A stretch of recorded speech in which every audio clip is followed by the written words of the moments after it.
देशात लॉकडाऊन जाहीर झाला आणि सगळ्या फॅक्टऱ्या बंद पडल्या. मजूर घरी बसले. जायचं तरी कुठे? रोजंदारीवर काम करणाऱ्या मजुरांची परिस्थिती अगदी बिकट झाली होती. भाड्याच्या खोल्यांमध्ये राहायचंय, खोल्यांचं भाडंही भरायचंय आणि रेशनसाठीही पैसे लागणार. सर्व फॅक्टऱ्या बंद झाल्यामुळे मजुरी मिळाली नव्हती. मंजेश हा सुतार होता. त्याला एका बंगल्यावर लाकडी काम मिळालं होतं. लॉकडाऊनमध्ये काम बंद झालं आणि जे काम केलं होतं त्याचेही काही पैसे मिळाले नव्हते. मालकाने स्पष्ट सांगितलं, लॉकडाउन खत्म होने के बाद काम शुरू होगा, फिर मिलेगा तेरा पैसा, अभी नहीं मिलेगा. मंजेशला एक आठवडा घरी बसून राहावं लागलं. खिशात फक्त थोडेसे पैसे होते. मंजेशने विचार केला की पीक कापणीचा हंगाम आहे. गावात गेलो तर तिथे काम मिळेल. पण समस्या म्हणजे गाव गाठायचं कसं? कारण दिल्लीपासून 500 किलोमीटर दूर उत्तर प्रदेशातल्या सीतापूरजवळ त्याचं गाव होतं. रेल्वे, बस आणि इतर वाहतूक पूर्णपणे बंद होती.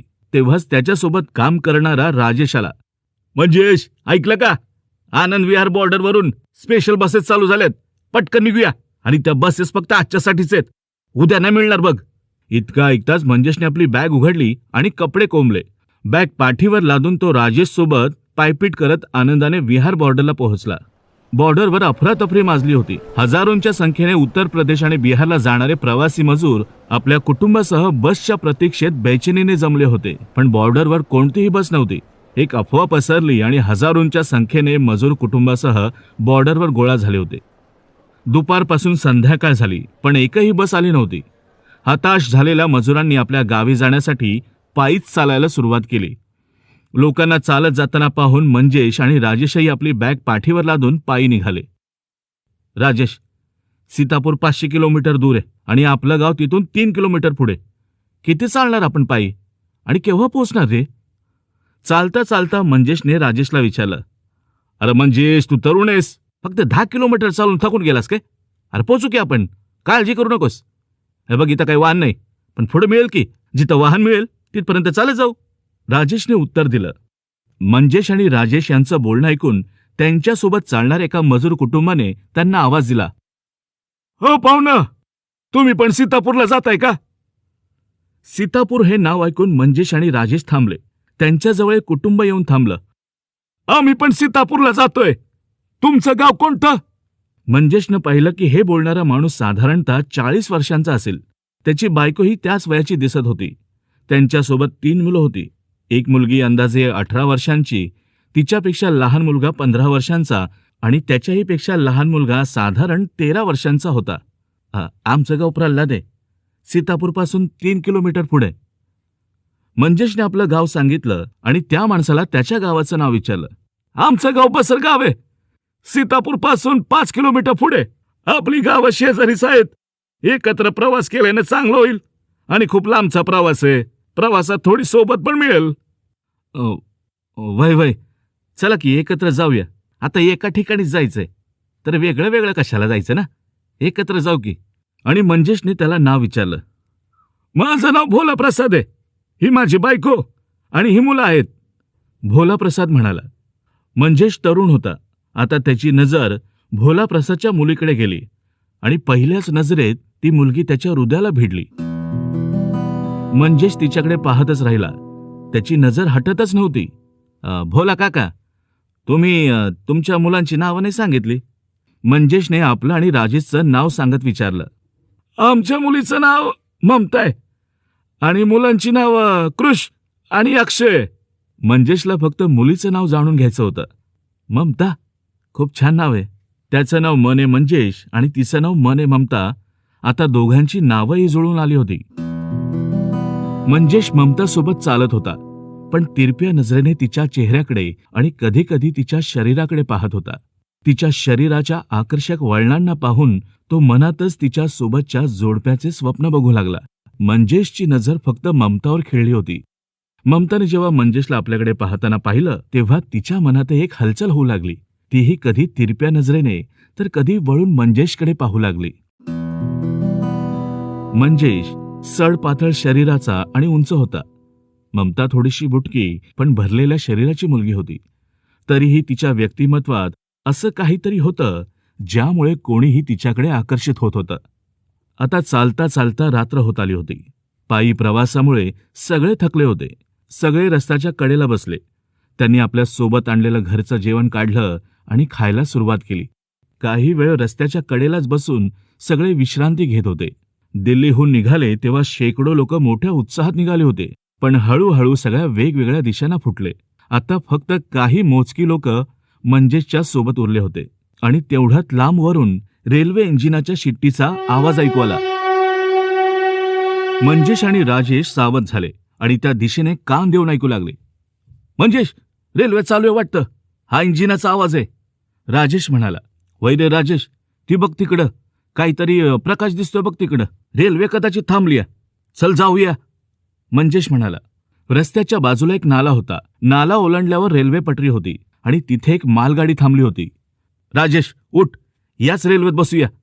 कुठंतरी जाईलच, मग पुढचं पुढं पाहू की. भोला काका, पटकन उठा, गाडी थांबली, पटकन पकडू आपण. मंजेशने एवढं म्हणताच सगळे बंदुकाच्या गोळीसारखे उठले आणि रेल्वेकडे धावले. त्यांना पाहून इतर काही मजूरही मालगाडीच्या दिशेने धावले. घाईघाईत सगळे नाला ओलांडत मालगाडीकडे पळाले, कारण गाडी कधीही निघून जाईल याचा धोका होता. पण ममता नाल्यातलं घाण पाणी पाहून थोडी घाबरली. मंजेशने पाहिलं की काही अंतरावर लाकडी फळफुटांवरून नाला पार करण्याचा एक मार्ग होता. त्याने ममताला सांगितलं की तिकडून नाला पार कर. लाकडी फळकुटं थोडी कमकुवत होती, त्यामुळे ममता त्यावरून जाताना घाबरत होती. मंजेशने ममताचा हात धरला आणि म्हणाला, ममता, घाबरू नकोस, माझा हात धर आणि हळूहळू पुढे चल. आता मंजेश आणि ममता हातात हात धरून चालले होते आणि एकमेकांबद्दल हळूहळू प्रेमाचा अनुभव घेऊ लागले होते. राजेश, ममताचं कुटुंब सगळे वेगाने मालगाडीकडे धावत होते.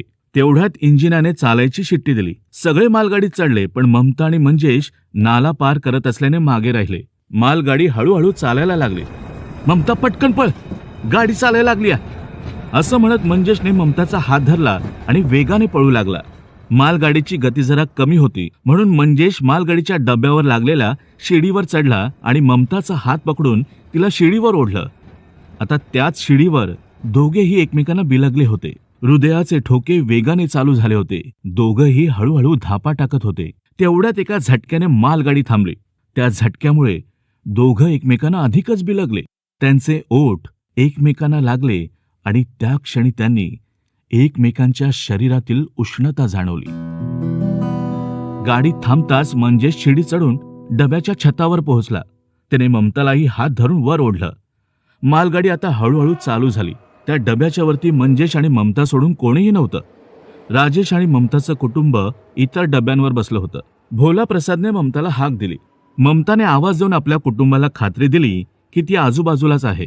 आता मालगाडी व्यवस्थित वेगाने पुढे जात होती. रात्रीचा अंधार गडद होत चालला होता. चंद्राच्या प्रकाशात दोघे एकमेकांकडे पाहत होते. ममता लाजली आणि तिने चेहरा दुसऱ्या बाजूला वळवला. ममता, एक विचारू का? नाही म्हणजे दिल्लीमध्ये काही काम करतेस की घर सांभाळतेस? एका दीर्घ शांततेनंतर मंजेशने विचारलं. आता घरात बसून भागते वय, फॅक्टरीत काम करते मी, ममताने उत्तर दिलं. अच्छा, फॅक्टरी, चांगलंय. कशाची फॅक्टरी आहे ग? ते लेडीज अंडर गार्मेंट्स बनवणारी फॅक्टरी आहे.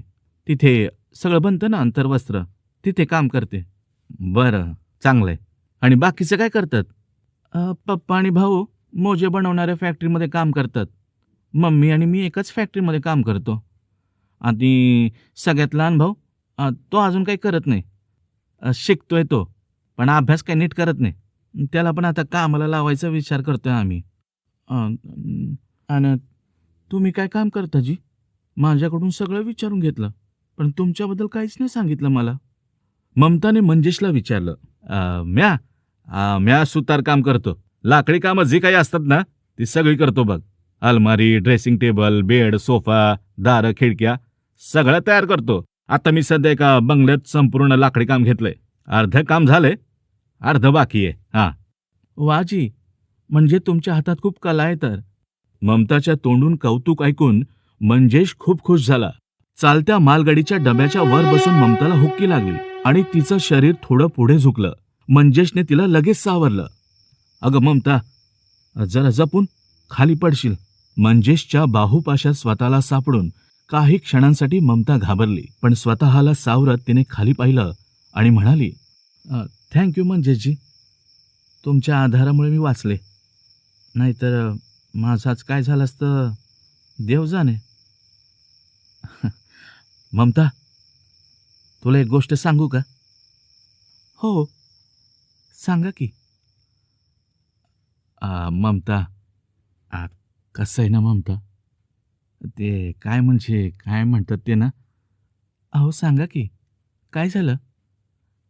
ममता, मला तू खूप आवडतेस.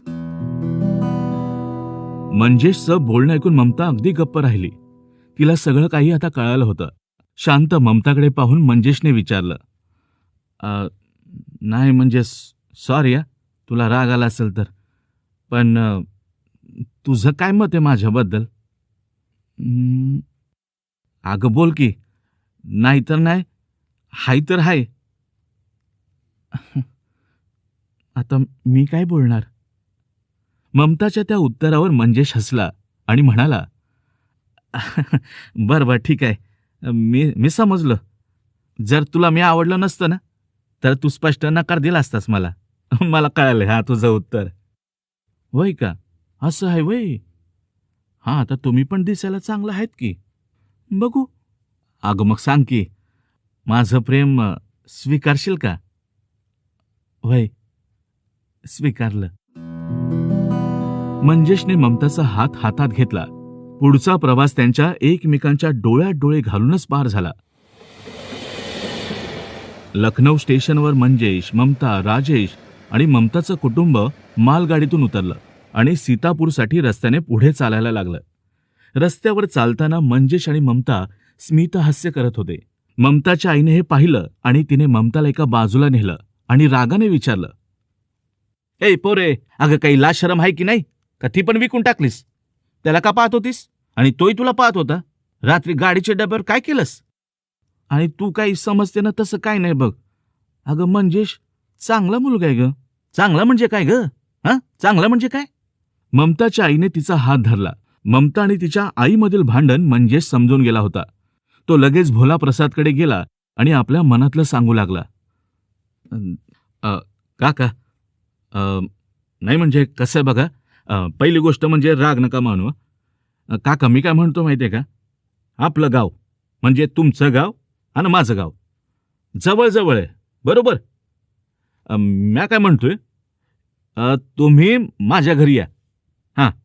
माझ्या घरी या, कारण मला माझ्या कुटुंबाची तुमची ओळख करून द्यायची आहे.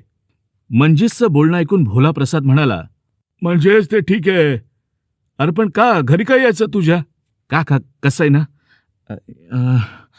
काका, ममता मला खूप आवडते आणि मनापासून आवडते. आपलं ते एकदम निर्मळ आहे बघा मन. म्हणजे दुसरं काही नाही.